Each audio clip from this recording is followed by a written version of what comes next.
Hello ladies and gentlemen, I am BorderWise and welcome back to From the Depths, Custom Campaign Planning, or Custom Campaign Faction Planning.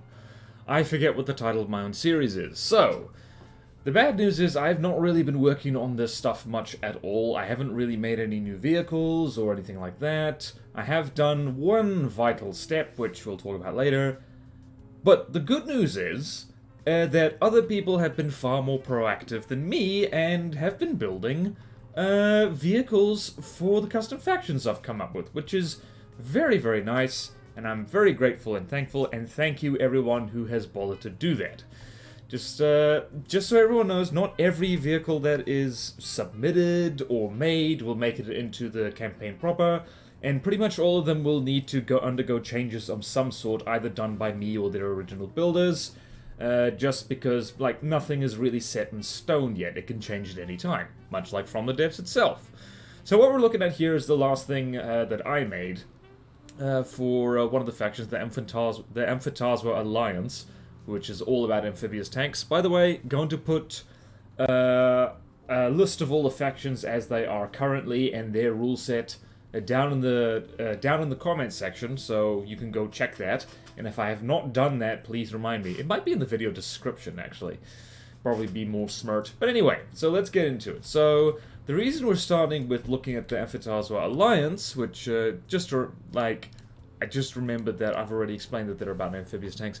A lot of people, well, I say a lot of people, a few people seem to really like this faction, or at least the idea behind it, so there's a whole bunch of stuff that's been made for them. And so we're going to start from the bottom here. These things actually have names. So the Raucous, I've covered... whoopsie daisy, someone has bounced off into space.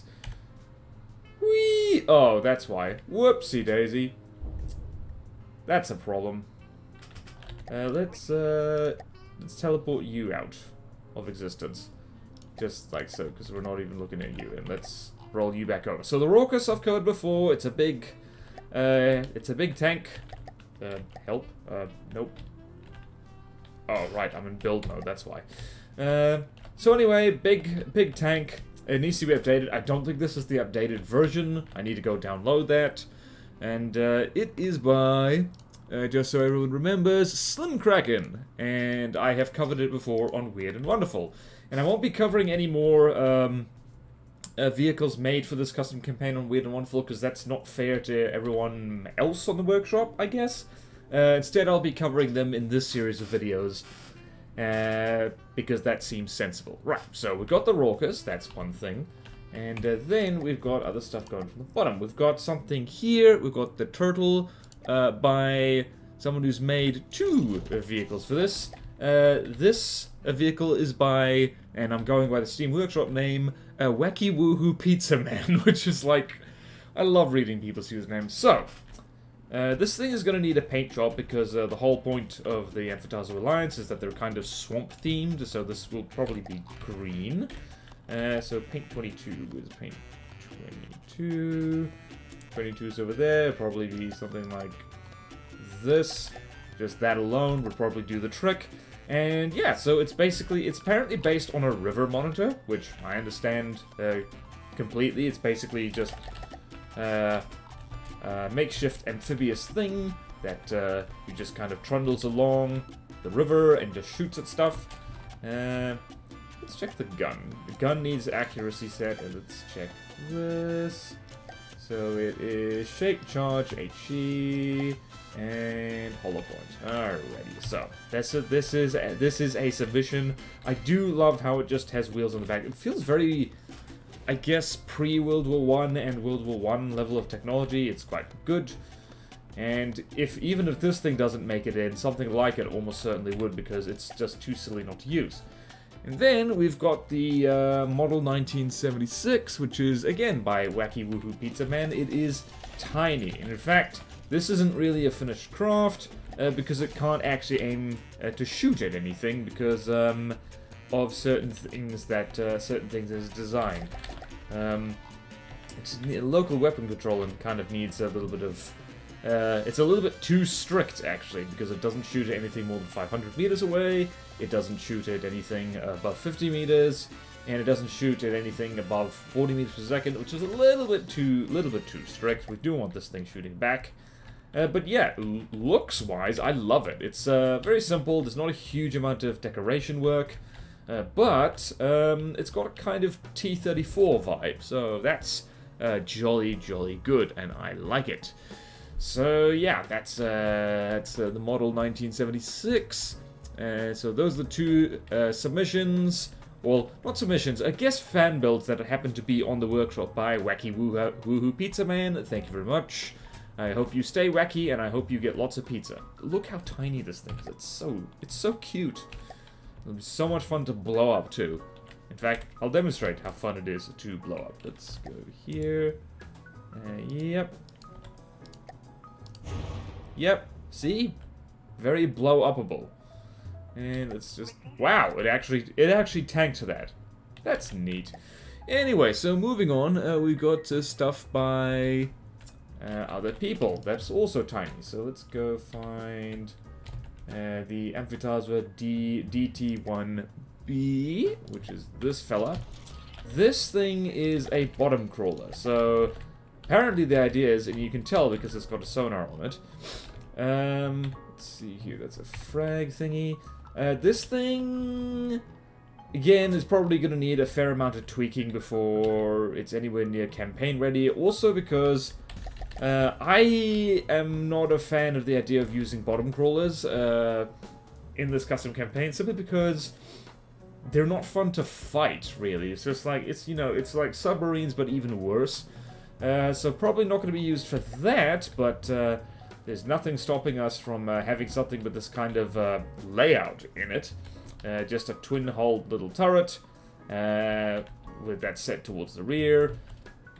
Nothing to complain about. Also, this camo pattern is very nice. Well, it's just set to camo forest, so I think it changes, actually. Yes, it does. Groovy. And then by the same person... Oh, this the person who made this, by the way, is called... the Steam name is The Man, the Myth, the Leg. Just the leg, or jank, for short. And they've made another one, which is made of rubber. It is exactly the same craft, pretty much, but it's just covered in rubber to be... extra cheesy, and I'm almost certainly not gonna use this thing, but I do want to shout it out because my gum, it is nice that people are thinking outside the box for what this faction can do. It's jolly good. So thank you, the Man, the Myth, the Leg, for making these things. Jolly nice of you. And then we get to the stuff which I probably don't need to touch much, at least aesthetic-wise. We've got two vehicles here. We've got the Croc, and the Croc is... by Draloric. And so this is, as you can probably guess, inspired by the Command & Conquer Mammoth tank. It looks really cool. Meta-wise, it needs a bit of work, but that's no problem. We're ready for that. And what I really love is that it's got the turret-on-turret thing, which I don't use enough, and I don't see enough of often. And it's got... interesting stuff in here. So, fully compartmentalized turrets are often not a great idea, but they do have niche uses, which I'm still kind of exploring myself. So yeah, this is interesting. This is basically a way to get 4 cram cannons with absolutely identical stats, without using cramped Tetris. Although it is possible to do that with Diamond Tetris, but it's a pain in the ass. And we've got a little APS turret up here that I believe this fires heat shells, I'm guessing. And like, required accuracy before fire, you do need to do that. No, it's just timed HE. Interesting. So it's basically a little flat gun. Let's go sit on the Croc. So yeah, this thing is covered with bits and pieces, got little turrets here and there. Essentially spreading the superstructure that you'd usually get on a ship out sideways. And the engines are sandwiched in between the wheels, which is interesting. So it also has spaced armor of sorts. So yeah, that's interesting. Bit of redundancy, bit of spreading things out a bit. And big hexapods. Pretty much all of these things are amphibious. Actually, this is not. The turtle is not amphibious. We're gonna need to work on that. but the Croc is amphibious and in fact can take on Onyx Watch vehicles that are in its same cost, which is super neat. But the Croc has a bigger, meaner cousin, also made by Droloric, the Alligator, which costs about twice as much, probably because it's got like APS turrets stuck here, there, and everywhere, and it is actually extended a little bit. It is actually bigger, now that I look at it from the top. But yes, similar principle. It's got large missiles on top, and this is one thing that is absolutely hilarious and fun about compartmentalized turrets. You can stick entire other turrets inside them, and this APS Tetris is almost certainly going to make some people cry, but like baby steps, baby steps. Also like how there's redundant engines all over the place. It's just injector engines here, there, and everywhere. So yeah, this is a fun idea, and I like fun ideas. Doesn't need to be perfect, but fun is good.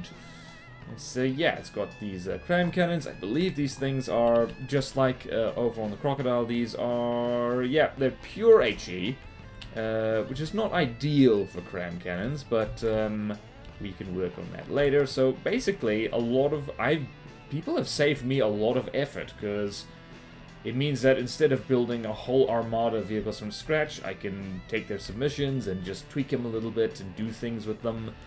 And that'll be really good, assuming they don't do them themselves and don't feel any pressure. If you have made a vehicle, like this is my CC, and at the end of the day it is up to me to do stuff. So, that is jolly good. I should probably demonstrate how these things fight, shouldn't I? Let's spawn in something. Let's just watch them all crash into each other, actually. That'd be fun and dandy and cool. Spawn in an airship of sorts. For our Tarpon's probably a bit much. Let's spawn in an Eerie. Way you go, lads.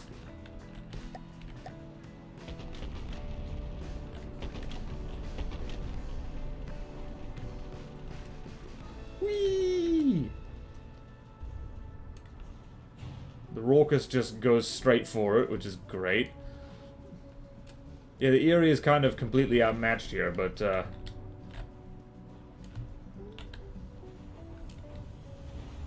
yeah.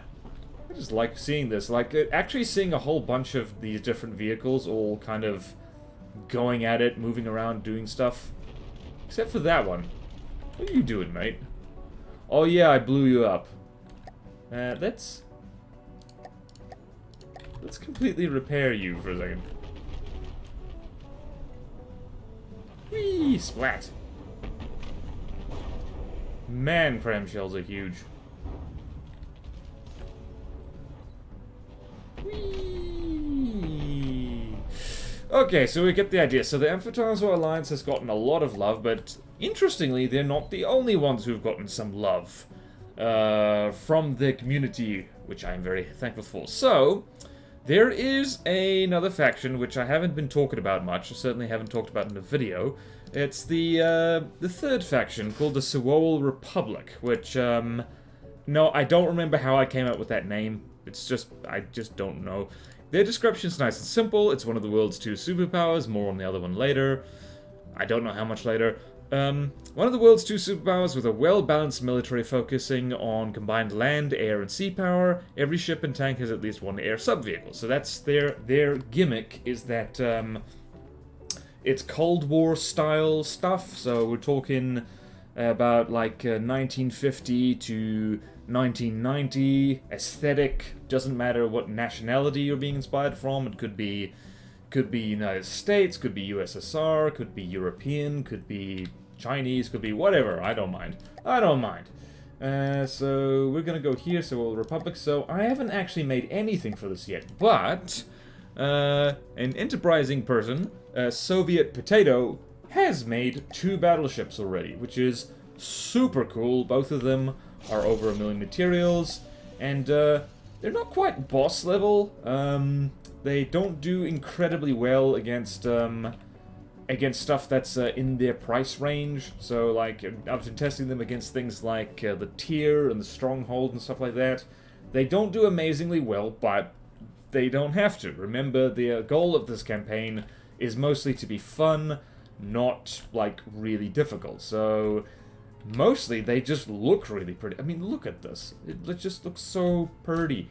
So pretty. These are actually APS, by the way. They're not cram cannons, even though they look like cram cannons. Oh, that's so gorgeous. Look at that. Look at it.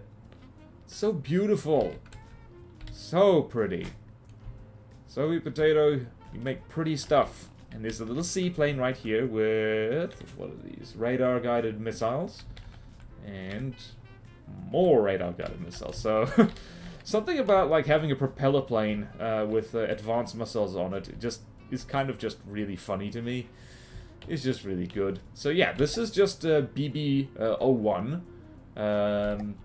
And so it's not really got a name yet. Name suggestions are welcome, by the way. I'm not sure what to call this thing.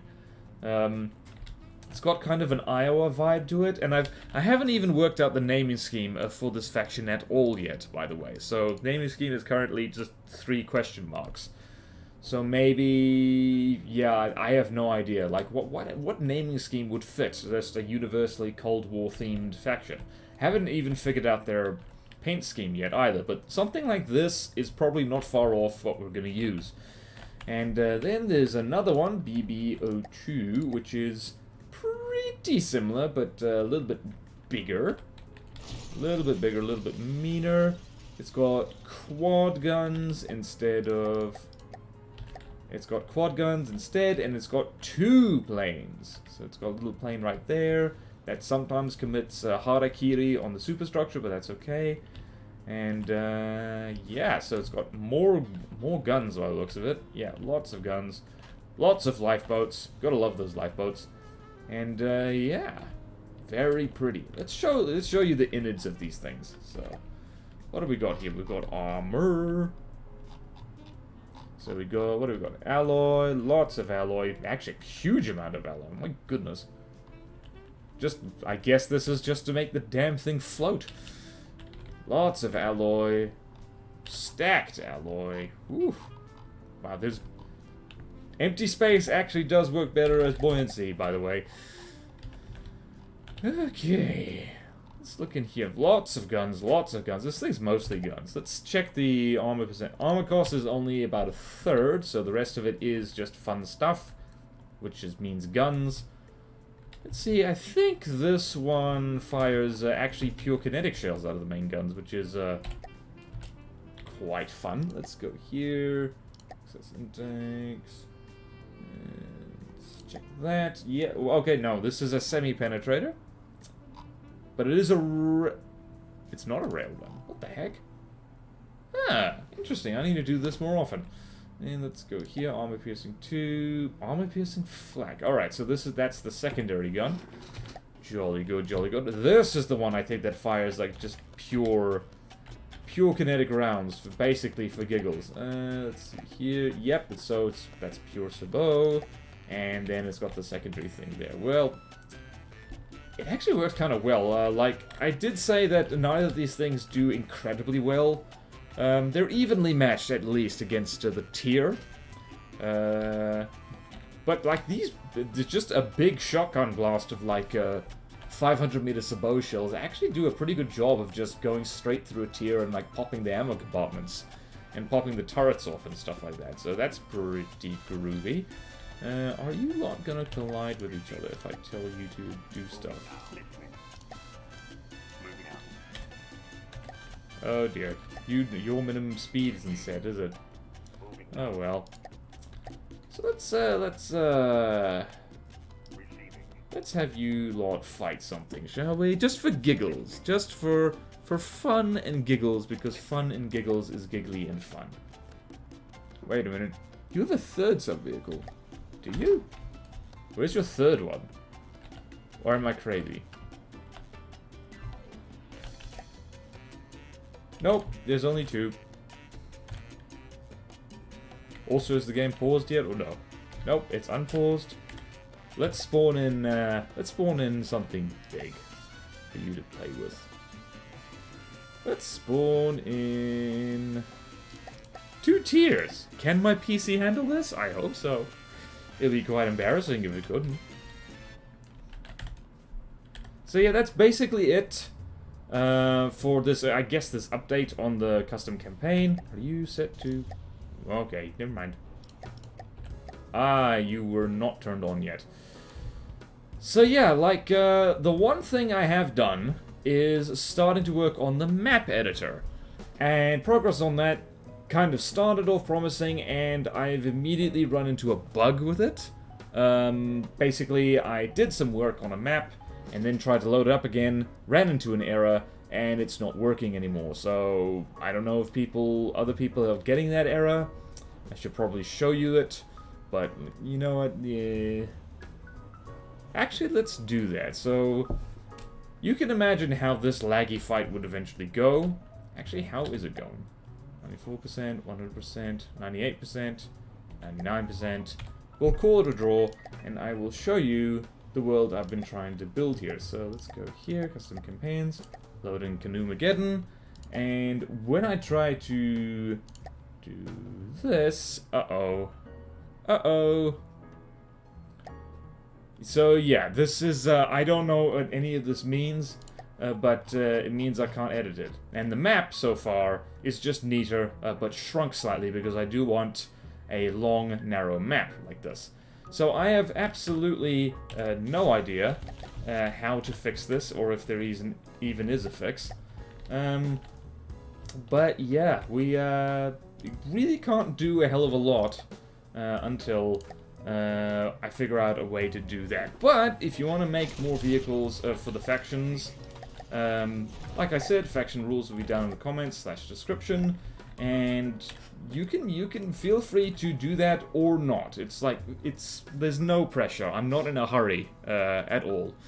But to those of you who have made stuff for the Amphitalus Alliance and the Civil Republic, and there's already people who are interested in making vehicles for the other factions as well, thank you all so much. You are saving me a huge amount of time and effort. So thank you all so much, and thank you all so much for watching. Please like, comment, subscribe if you want to see more videos like this. Support me on Patreon or YouTube membership if you like. It really helps, and there's fun perks in it for you. Thank you to all my current supporters, and I will see you next time in From the Depths. Farewell.